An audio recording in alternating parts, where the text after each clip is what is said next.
The UP is home to many dog sled races. Have you ever wondered what it was like to drive your own team? Tonight on Discovering, I'll show you where and how. They love to run. Their favorite thing in the world. And a look at model trains. That's all tonight, so stick around. It's Monday night and time for Discovering. The secret streams that flow beneath the cliffs of colored stone. Forests thick and healthy with birch and pine and oak. Surrounded by the greatest lakes this world has ever known. The black bear's awesome presence as he roams the hills and fields. Call of the timber wolf, the loon's lonesome trill. The eagle soaring high above, the trout lies deep and still. These are what I treasure, the only way I measure feelings that I have for this fine land. There is so much to discover when you're a long-time lover of northern Michigan.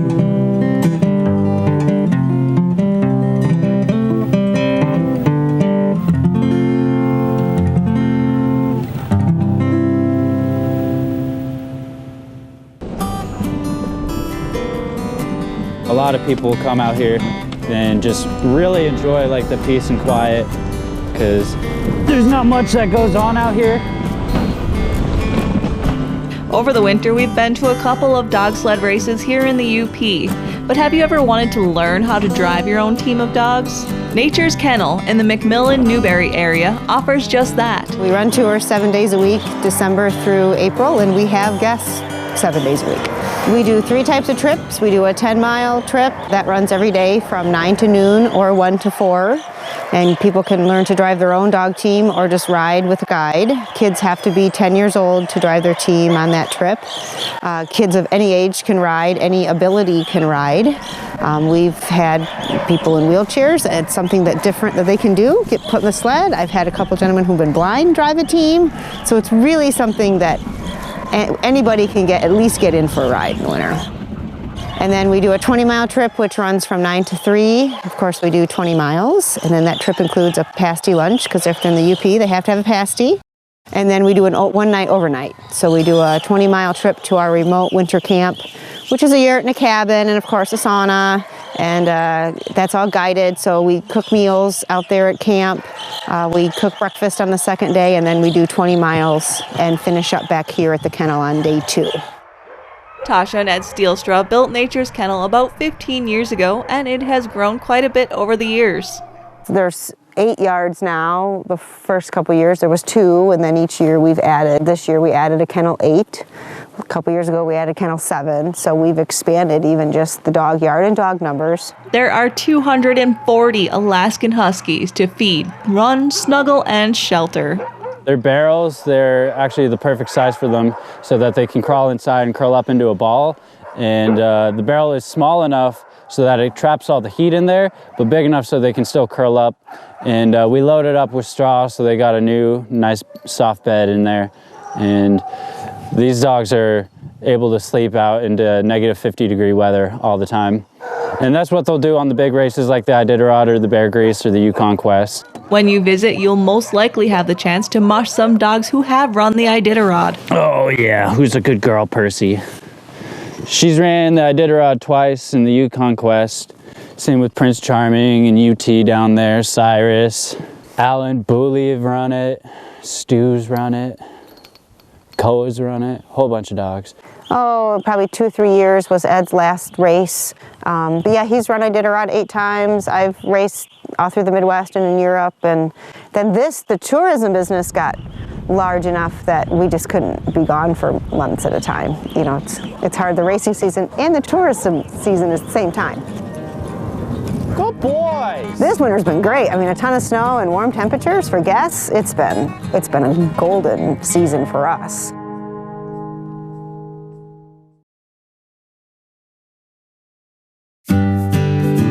Usually for a tour, we crank out maybe like 8 to 10 miles an hour. This is the Queen Mary. We're going to be taking a ride in it, and I'm just gonna get it all set up with the gang lines and stuff. And usually if you're giving a ride, you'll go somewhere between 7 to 10 dogs, depending on how much weight you have in the sled and the trail conditions. But these gang lines are made out of what we call Canada cable, and that's just because they come out of Canada. They're really easy to make. They all kind of separate into sections just like that. And you can just take them apart and reattach them. 2, 4, 6, 8. Perfect. Over here, we have a couple things that we use to control the speed. I got this guy right here. This is called your drag pad. And it's just made out of old snowmobile track. It's got some spikes on the bottom to get some traction in there. And all it does is just regulate the speed. So I'll put some pressure on that if I see the gang line getting a little bit loose or I want to slow down. And when I want to come to a complete stop, I'm going to use this guy. This is called your bar brake. And how you use it is it just gets dug straight into the snow. You want to get it in as far as you can. The farther in it is, the easier it is to stop. I like to give a verbal command as well as the physical command, and that command is just put my foot in and I go, whoa! Just a long, steady one. If you say like, whoa, whoa, whoa, whoa, whoa, dogs are gonna get all excited and they're gonna hear, go, go, go, go, go, let's keep running, and you're probably not gonna be stopping that fast. This is called your snow hook. It's gonna be sitting there the entire time unless we come to a stop and I need to use it. How I'm gonna use it, I'm gonna grab the handle just like so, toss it in the snow, stomp it in a bunch of times. You wanna start hooking up some dogs? Watch me hook up dogs. So when you hook up dogs, you always wanna start off with the lead dogs first so they hold the gang line nice and tight. And then you can work your way on back. Come on, Woodstock. Good boy, Woodstock. All right, come on, buddy. Yeah, good boy, Woodstock. Come on, let's stand out, buddy. Let's stand out. Good boy. Oh, Rubadoo. But this is a harness. It's gonna sit on the dog just like that.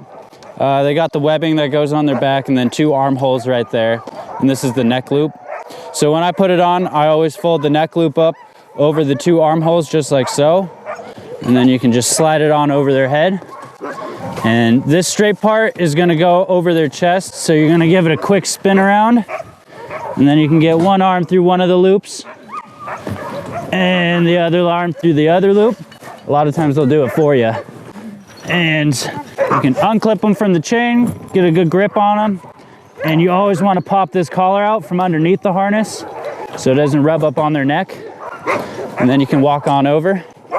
A lot of dogs are super easy to just walk on over, but some dogs are stronger than others. So you do what we call 2-wheeling. And all that is just picking them up like that and they walk on over. Woodstock, come on, buddy. Let's stand out.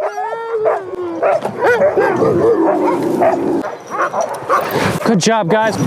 So next up, we got Hammer and Breslin. There we go.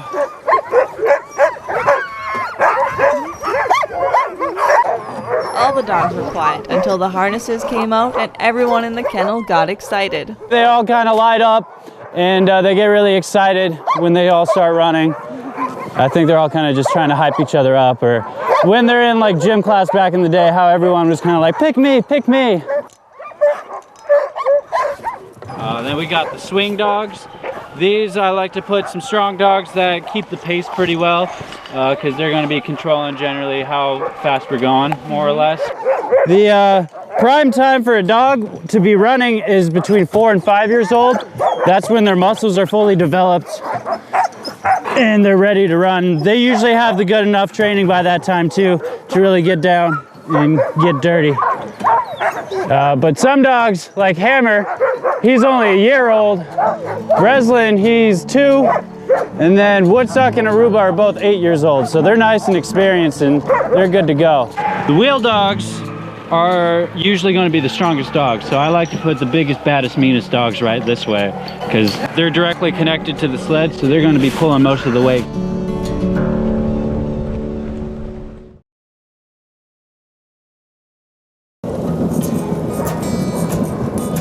And away we go. Let's see. Ha! commands. For a left turn, you're gonna say ha, and for a right turn, you're gonna say G. To continue on going straight, you say on by, and then to go is let's go, stop is whoa. So there's really only 5 commands you gotta know. So the goal when you're running dogs is to try and keep them at as steady of a trot as possible. Similar to like running a marathon, you know, if you're gonna sprint the first mile, you're gonna be done the first mile. But it's kind of difficult with dogs like Cheese and Kamek here, because they have so much pent up energy that they just want to run and run and run. They love to run. Their favorite thing in the world. G! Ha!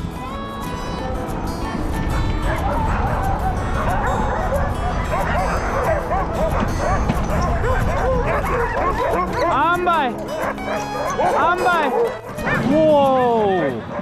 When you unharness the dogs, you always want to start with the back 2 and then work your way up onto the leaders. Doesn't matter which one you do first. And these guys are strong, so. Then you walk them back over to their house. Good boy, Kamek. You always want to give them some praise and some love and just making sure that they know they did a good job. Good boy. There you are. Good job, buddy. Good job, buddy. I take care of, I think it's 21 tour dogs, and that starts with Charming and Percy here, and then all the way down to the end of the yard. And then I have 8 more. They all got their own little personality, their own little quirks. It's our job to figure out what they are and how they run best. Toss it up, Flap. Flap. Yeah. You know, we used to operate with just 2 or 3 guides, and now we have 6 to 8. Since you guys are riding, all you have to do is keep your arms and hands in the sled at all times. Kind of Disneyland rules, more or less. They come from all over the country, and it's a challenge. You know, you get people who just want an adventure, which it is, but it's also a lot of work. Generally, we wake up at about 5:30 in the morning, and then we come out here and we feed all of them, because they need about 2 to 4 hours so they can fully digest their food before they can start running, because otherwise they might get what's called bloat. And it's just their stomach twists up and it's not good. And we want to make sure that these dogs are staying healthy, so you know, it's all about them, it's not about us. And it's a long season. They come usually mid-September, 1st of October, to learn everything there is about dogs, the trails, how to run a team, how to do some behavior training with dogs, how to hook up the teams. Don't get lost out there. Get the dogs in shape so that by December they're ready to lead guests. I've only gotten lost like maybe 7 times. No, I've never been lost. I've never been lost, don't worry. Yeah, we probably see around 2,500 people a year. They really do come all over the world. So, you know, credited that some to ecotourism has grown in the last 5 years. Social media has grown. Older people are taking a little more challenging adventures as well, doing something different. The bucket list type life, you know, that seems to be pretty popular. I turned 70 in January, and I've got things planned out for almost the entire year to do something different every month. And dog sledding was one of the things I've always wanted to do. I love dogs, for one, and I'm always interested in, you know, the Iditarod, and I just always thought it would be a fun thing to try. And so here I am. Of those 240 of man's best friend at Nature's Kennel, some are just learning to be sled dogs. All of them are under 1 year old. It's going to be their first day of harness breaking today. And there is a playground of puppies. We retire all of our dogs into family homes when they're like 6, 7, 8 years old. Those are the good dogs to have. They're just good dogs. Puppies are just trouble. I let them burn some energy out before I make them into a house dog. So if you love dogs and you love snow just as much as these furballs do, I recommend a dog sled tour. And we keep trails, you know, that's kind of a unique thing about us. We groom our own trail system, have a great relationship with the DNR. And so our trails really do stay good through mid-April, if not sometimes the 1st of May. Might be like that again this year. It's not going anywhere soon, I don't think.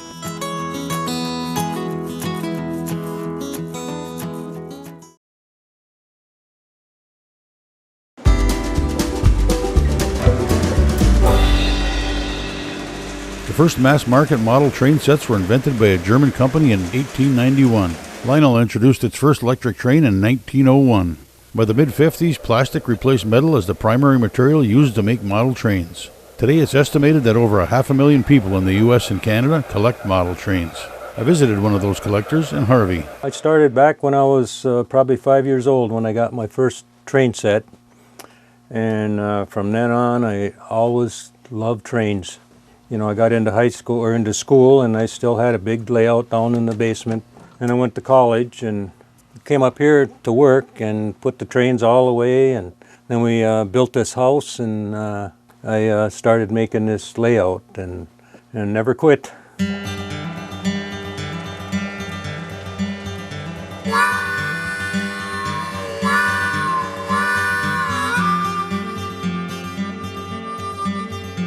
As far as this mountain, there's 450 pounds of plaster in that mountain. And I got little rubber molds that are in the form of a rock, and you just put plaster on there, then you just put the mold on there with plaster and let her sit up. Then this is just like styrofoam. Then I had a thing I put on the drill, and it just beat it and took all the pieces off and made it rough looking, and then just painted it from there. And these mountains here is all styrofoam. That I just layered it and then just took that piece I had on the drill, which just got a whole bunch of fingers, and it just beats all that foam and makes it nice and rough. Same with the mountain over there, that's all layered 2-inch styrofoam. This is a control panel I made just with the piece of copper panel, and this is all the whole track system, and then each one of these are switches, and I got the LED lights that tell me where the train is going. It gets a little complicated inside. It's a few wires. This is the main control panel here where the remote works all these different, like a Power Masters that controls the trains. And this is the main transformer. And these here are all relays that control like the Mel's Diner and the gas station. It controls the switches. This is route 1 here, so I can push 1 and you can watch the switch move. And then this one here will switch. So I don't have to do each switch separately. You can see the lights over there, and that tells me which one is activated. Well, I worked at Lakeshore up in Nagani, and it was a heavy equipment place that sold a lot of the trucks to the mines, and that's what was my job, was assemble all the trucks. The trucks would go out on rail cars, and then we would assemble them, and that's why I kind of got into these vehicles. That's my outdoor theater. 7-inch DVD player, and then the remote, I can just put it in the pipe here and turn it on and off. I got a turntable here, so I can put an engine on there and bring it to any of the tracks over there. There's little LED lights on there, and that tells me if the track is powered up, so I can bring an engine over there, power up that track, and then run it into the engine house.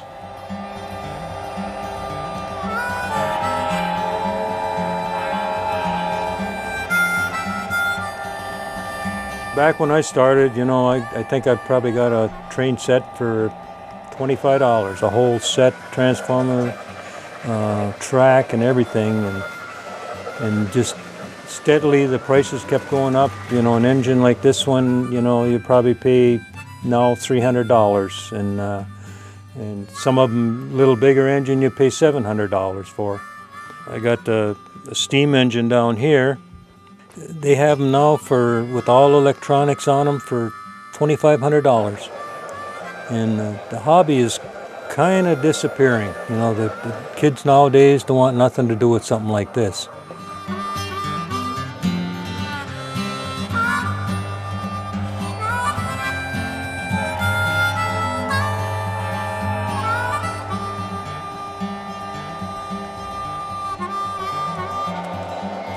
Actually, Lionel, which is a big train company, been around for years, they've actually got apps now on the phone where the kids, if they wanted to, could run the train with their phone. It's got out of hand, you know. A lot of the old guys like me that, you know, have trains, they're trying to get rid of them. And they are hard to get rid of because prices have gone way down as far as resale. It's just, right now for me, I want to go to Florida. I don't want to sit here in the wintertime and play with trains.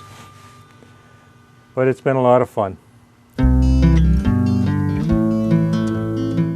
Well, that's it for this week.